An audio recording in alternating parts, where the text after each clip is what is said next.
हामी भर ली मैनू उस बचावन दी, हामी भर ली मैनू उस बचावन दी।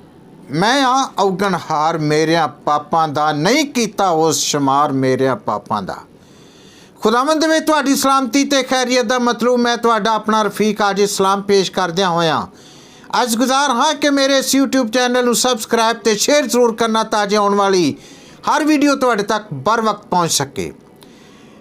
ते अज दी ये कहानी खुदावंद यसू मसीह दी सलीबी मंजिल ते उसदे मोढे उत्ते भारी सलीब मेरिया पापां दी खातर उसने वो भारी सलीब अपने मोढे उत्ते रख ली। सिपाही लोग उन्होंने ठट्ठे करते मजाक करते ते थप्पड़ मारते तो फिर भी चुप करके सही जाता। किदी खातर? बनी नो इंसान दी खातर, मेरी खातर। ते मैं दसांगा कि नहीं कीता वो शुमार मेरिया पापां दा, नहीं कीता वो शुमार मेरिया पापां दा, मोढे उसते भार मेरिया पापां दा, नहीं कीता वो शुमार मेरिया पापां दा। मैं पापां दी दलदल दे विच खुबिया सां, मैं पापां दी दलदल दे विच खुबिया सां ते बचना सी दुश्वार मेरिया पापां दा, नहीं कीता वो शुमार मेरिया पापां दा। हामी भर लई मैनू उस बचावन दी, हामी भर लई मैनू उस बचावन दी। मैं हाँ अवगण हार मेरिया पापां दा, नहीं कीता वो शुमार मेरिया पापां दा।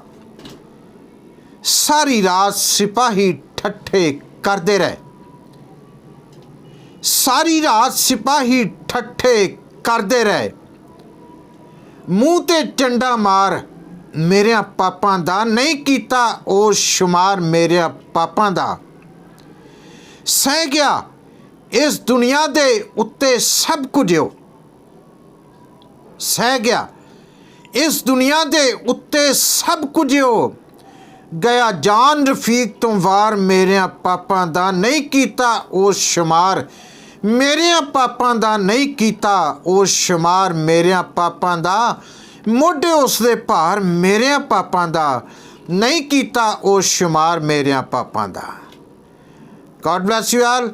जिंदगी रही ते अगली वीडियो दे विच फिर मिलांगे।